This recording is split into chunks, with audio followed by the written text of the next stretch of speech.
This is my little sweetheart. This is Rosie. And this is Diva. We didn't name her, but this is the mama goat. These are my Nigerian dwarfs. And they're adorable. They're the sweetest little things. They are so friendly. Hi, honey. Hi. Hi. I let them free range out to forage, and oh, she's wanting some love. Hi. Oh, hi, Rosie. Hi, pretty blue eyes. Look at, oops. There we go. Pretty blue. This is my sweet little Rosie. She's full of herself. And Mama's like, wait a minute, what about me? Mama's a little bigger than Rosie. Rosie's full grown, so there's different sizes you can get from breeding. And anyways, the point of this video is not really about my adorable goats here, who would really love some of this mulberry leaves. It's pretty cruel that I put their little pin underneath these mulberries. Let me see, I'm gonna grab some. Oh, they sit there and they look up in the trees every day. Oh, look at. And they go, what about me? I want some of that. Look at this. They love mulberries. Oh, gonna bite my fingers. Okay, I'll get some more. And the birds love them too. And they're okay for, they taste all right. But, can't get this. Lots and lots and lots of fruit coming up. Oh, well, shoot. Trying to give them more. Look at this. Please, please, please, I want more. Well, anyways, I'll give them some more later. This video is really about something else. We have a little bit of livestock. We're just a little small, little tiny little micro farm, trying to be self-sufficient in troubling times. And we have just these two goats that we're gonna get bred here soon, so we'll have more. And then we have chickens. Obviously you can hear that. They free range. We let them free range in this back half of the property. But really, we have flies, and this time of year it gets worse and worse and worse as it gets warmer. And I've been searching the property looking for maggots, trying to see where I could treat the problem. But we have not found a single maggot on the whole property. But we have lots of livestock around us. So I zoom in, there's horses back here and behind us. They're beautiful. I absolutely love watching them. So I get to enjoy the horses even though I don't own any horses. And then we have above us more goats, chickens, and ducks. And just about everybody out here has a goat or chicken or a duck. So horses too. So hold on one second. Did I say flies? Did I mention flies? Flies. Ugh. I hate these things. So, I've been trying to treat flies.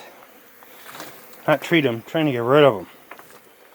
So, this is a disgusting topic, but it's a reality. And I do a lot of things to try to combat this without using chemicals, but it's a battle that, a losing battle. Anyways, I bought the predatory wasps, the little packages of where you sprinkle what I think it is a maggot that has larvae inside of it, waiting to hatch, of the predatory wasp. And the predatory wasp is a little bitty tiny thing. It's about the size of a gnat. anyways, it was $200 for every 2 weeks treatment shipped to my property that you're supposed to go and put where you find maggots the most, and you sprinkle it out. Well, I don't have any horses. I just have 2 goats and chickens. The chickens free range, and the goats also walk around when we let them out. Actually, I need to go let them out. So, but we'll have swarms of flies that are just disgusting. We're entering into the beginning of fly season. And this right here is something that my brother-in-law showed me a few years ago to treat the fly problem. And it works really well. But what I found, they sell this on Amazon, and I don't remember what I paid, but I think the best deal is to buy 5 or 6 at a time, and it's worth it. You can see this thing is just full of flies, full of them, and I mean literally a lot of flies. I have big hands. Look at that, and then they freak out. Oh yes, I'm so sorry to torment you. Oh, I'm tormenting you. Yeah, you little bastard. Oh, sorry. I don't want to say that. They bother me. I don't mind bothering them. But probably bothering you. Okay, so anyways. So what I have found to be the best thing is you buy this fly trap, and then you buy the other stinky bait refills that are from a different product. And then you very carefully put the little pouch down in this little bowl that's down at the bottom here, and see that? And then you put some water in it, and then get yourself a funnel, a water spout that you can very carefully put more water in there without spilling it, and place this someplace in the shade typically, and place it about this high off the ground, roughly 3 feet to 4 feet off the ground. And this is inside of my greenhouse that's under construction, and which is close to where we kind of hang out over here on the patio. And but downwind, you don't want to breathe this nasty stuff. But the more flies that are in this, the more flies that get in this that are attracted to it. And it's really interesting. If you get this, don't throw it away when it gets like this, because all you're doing is going to attract more flies. And the flies are going to come here, and they're going to be like, oh my gosh, there's a party here. This house is a rockin'. And listen, you smell this nasty stuff. Oh, this is just delicious. And they will come in here and try to meet up with other flies and produce. And, oh, there's some different kinds of flies in here. Some with big, huge eyes that I've never seen before. Anyways, so this is my recommendation. And about the other thing, the predatory wasps, the little cocoon or maggot, dead maggot with the larvae of the predatory wasp inside of it. The problem that I'm having is I have no maggots to place them around, and so I think they're coming from the horse farm, not horse farm, but the farm behind me with 4 horses. I think they're flying up the hill towards us and towards my livestock, which there's nothing really for them to feed on here.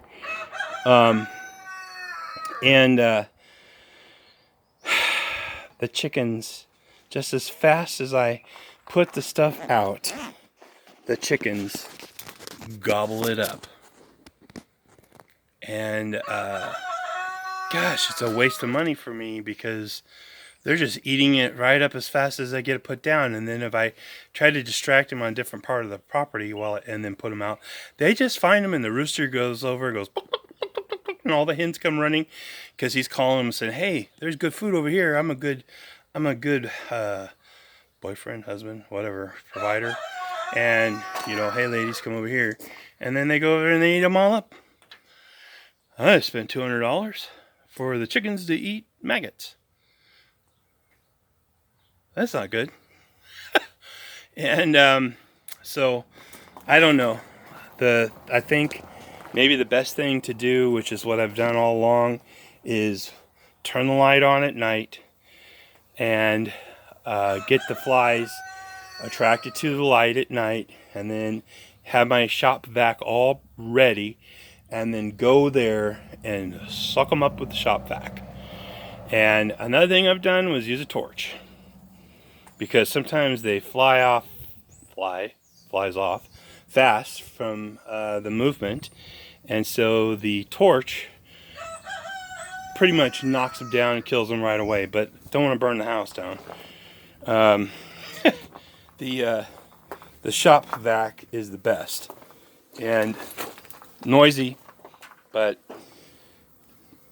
I'm talking about literally 1,000 flies on the window by the light every night during fly season until they're knocked down so much that they're not there a real problem anymore. But this works great. So the combination of this, the stinky fly bait refill, that these guys don't provide any kind of thing like that. I heard beer works really well. I haven't tried that. You pour a little beer in there, and a little sip for you, a little sip for the fly trap, and then a little sip for you. That's what I hear is that's what I hear is the thing to do. I don't know, but I do know the fly bait that stinks to high heaven and you don't want on your fingers works great. Another thing I heard is using eggs and smushing them all up, and raw eggs in the shell, and putting them in a bucket with some water and letting that thing go rancid, which I think just attracts more flies to you, but that's what they say. Maybe I'll put this over the bucket of that. Well, anyways, my mind is a thinking, and I just thought I'd share this disgusting little thing with you here. The trap and the fly bait and the vacuum seem to work the best, and maybe I can get my money back from the well, I won't name the name of the company that provides a little predatory wasp, because my chickens are just eating it. That's not going to work at all. Oh, another thing that works great: peppermint oil. Spray peppermint oil in dilute it down in a water bottle and I add a little of eucalyptus oil in there as well, and I spray it around, and I spray the table, I spray it up in the air, I spray it on me, and the mosquitoes and the flies are a little turned off by it and fly away. And my wife loves mint, so it doesn't bother her, and that's my new cologne. No, actually, I use it when I'm working around the yard and stuff. It just helps keep the mosquitoes and stuff away from me. But also, it's a great thing that rodents don't like it, and mice don't like it, and spiders don't like it, and other bugs, and deer don't like it. And I spray it around in the pantry because the flies don't want to be around it. And I spray it around the fresh fruit, and I spray it around the doors, and I spray it around outside, and I spray it on me, and it smells good, and it gives me a little satisfaction that knowing that the little SOBs are not getting anything from me. So it's a war, man, and I'm gonna win it. I'm out to win it. And if all these birds eating these mulberries would just eat the flies, I'd be set. They're the same size, and no, the mulberries are bigger. I'm rambling now, so I'm going to ramble on my way. Thanks for stopping by. Please like my video. I need all the help I can get before I go too mental.